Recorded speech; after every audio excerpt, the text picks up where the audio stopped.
మన ముకుందాలో Christmas and new year offer వీఏపై ఫ్లాట్ 10% తగ్గింపు. వివరాలకి సంప్రదించండి.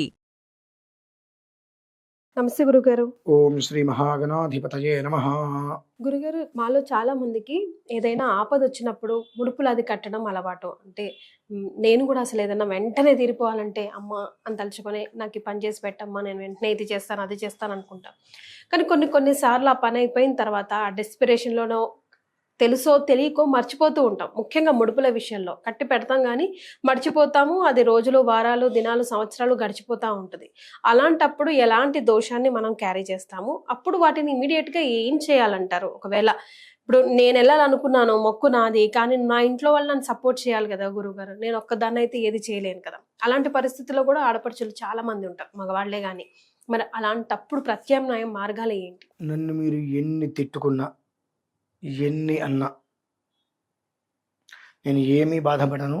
ఈ ఒక్కటి చేస్తే మీ జీవితాలు బాగుపడతాయని మాత్రం చెప్తా. ఫస్ట్ ఆఫ్ ఆల్ మొక్కుకోవడం మానేసేయండి. అదేంటంటే ఎట్లా అంటారు అంటే, నాకు 42-43 సంవత్సరాలు.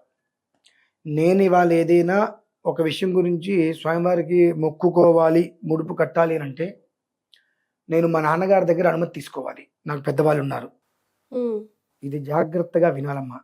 నాకు పెద్దవాళ్ళు ఉన్నారు, వాళ్ళ అనుమతి లేకుండా నేను ముడుపు కడితే నాకు జ్యేష్ఠత్వం వచ్చినట్టు, వాళ్ళు బ్రతికుండు కూడా చనిపోయిన వాళ్ళ కింద లెక్క వస్తారు. ముడుపు అంటే మన ఇష్టం కాదమ్మా.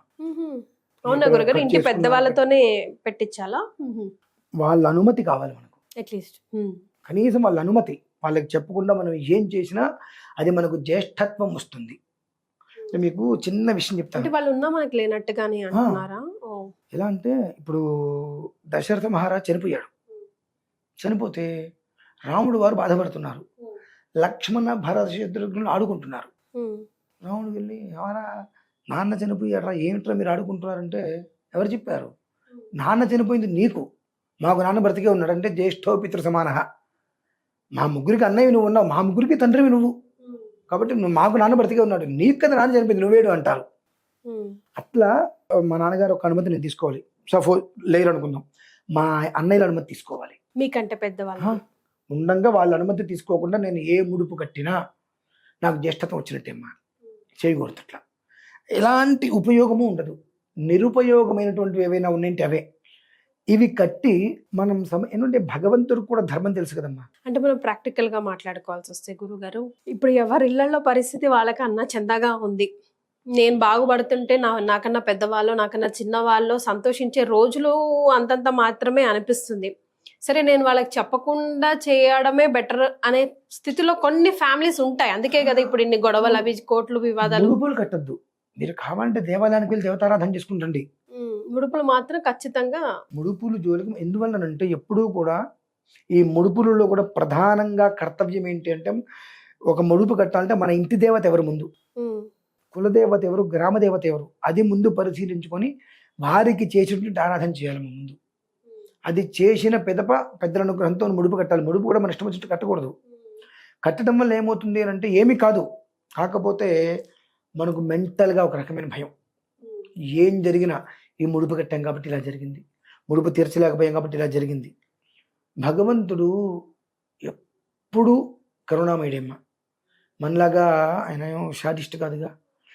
నాకు దండం పెడతా అన్నాడు పెట్టలేదు, నాకు అన్నం పెడతా అన్నాడు పెట్టలేదు, నాకు ముడుపు కడతా అన్నాడు కట్టలేదు, నా ముడుపు తీర్చలేదని చెప్పి కారు టైరు పంచర్ చేయడానికి ఆయనకి ఏం పనమ్మా. నువ్వు ప్రేమించినా ద్వేషించినా ఆయన నీ ఎందుకు ఒకే రకంగా ఉంటాడు. నువ్వు ప్రేమించావని చెప్పి నిన్ను వెళ్ళి నెత్తి మీద కూర్చోబెట్టుకోడు, ద్వేషించావని చెప్పి పాతాళానికి దొక్కేడు. నువ్వు ప్రేమించావు అని అంటే దానికి ఒక కారణం ఉంది, నువ్వు ద్వేషించావు అంటే దానికి ఒక కారణం చూస్తాడు ఆయన.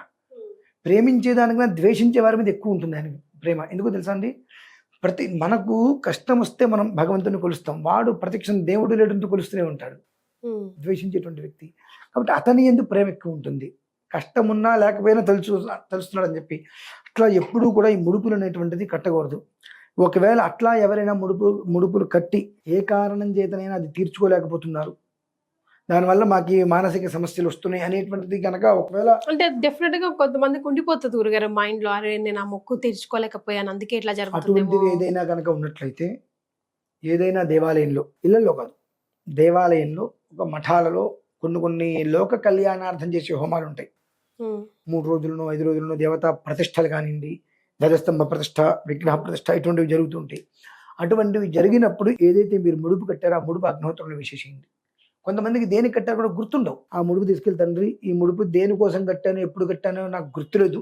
గుర్తు లేకపోతే నిజంగా గుర్తులేదు. ఎవరో ఒకరు ఇంట్లో పెద్దవాళ్ళు కడతారు, అదే పాలన అంటున్నా. చేస్తూ ఉంటారు, ఇది వేరే నా వాళ్ళకి ముడుపు దేని తెలియదు. గురించి కట్టారో తెలియదు మాకు. కాబట్టి ఇది ఏ దేవత కోసం అయితే కట్టారో ఆ దేవతకి దగ్గరికి వెళ్ళి మాకు ఆ ఒక అనుగ్రహాన్ని మాత్రం, అనుగ్రహం లేకపోయినా పర్లా ఆ భగవంతుడికి ఆగ్రహం మాకు లేకుండా ఉండి చూడు తండ్రి అని చెప్పి అగ్నిహోత్రంలో విశేషిస్తారు. వెంటనే భస్మం అయిపోతుంది. కొన్ని చోట్ల నేను చూశాను. ఈ లాస్ట్ టైం కూడా ఇప్పుడు విషయం చెప్తే మన పీఠానికి తీసుకొచ్చారు. ఆ ముడుపు తీసేస్తే ఆ పెట్టినవన్నీ కూడా పురుగులు పట్టి అది నేను అందులో వేయాలా వద్దా? ఇప్పుడు నేను బియ్యం లేదంటే ఒడ్లలో పెట్టారు, అవన్నీ కూడా పిండి అయిపోయి అందులో నుంచి పురుగులు వచ్చి ఉన్నాయి. అది నేను అగ్నిహోత్రంలో వేయాలా వద్దా? అగ్నిహోత్రంలో వేస్తే వాటితో పాటు ఎన్ని రకాల జీవాలు చనిపోతాయి. ఇవన్నీ మనం గమనించుకోవాలి. అది కూడా అగ్నిహోత్రంలో ఎలా వేసాలంటే జల్లిని తిప్పించి మొత్తం జల్లించి పురుగులు రాకుండా చూసుకొని ఆ పౌడర్ని అగ్నిహోత్రంలో వేసేసాం. ఇంకా అది కూడా వేయటం కరెక్ట్ కాదు అసలు. ఎందువల్లంటే అది దేనికి నువ్వు ముడుపు ఎన్ని రోజులు కట్టాలి, ఇన్ని రోజులలోనే ఉంటుంది, సంవత్సరాల తరబడి ఉండదు కదండి. అటువంటిది ఏదైనా ఉన్నది అంటే ఇలా దేవాలయాల్లో జరిగేటువంటి యజ్ఞయాగాది కృతుల్లో ప్రతిష్టల్లో ఆ అగ్నిహోత్రంలో వేసి నమస్కారం చేసుకోండి. అక్కడతో అదేదైనా ఉంటే వెళ్ళిపోతుంది. ఇకపై మాత్రం పెద్దల అనుమతి లేకుంటే ముడుపు మొక్కు అనేటువంటివి చేయకుండా ఉండటం ఉత్తమం. మీ యొక్క కుటుంబానికి చాలా ఉత్తమమైనటువంటి మార్గం అది. ఎందువల్లనంటే భక్తి అవసరం అండి. అది అంధభక్తిగా మూఢభక్తిగా మారకూడదు. అది అట్లా మారితే మనకే ప్రమాదం.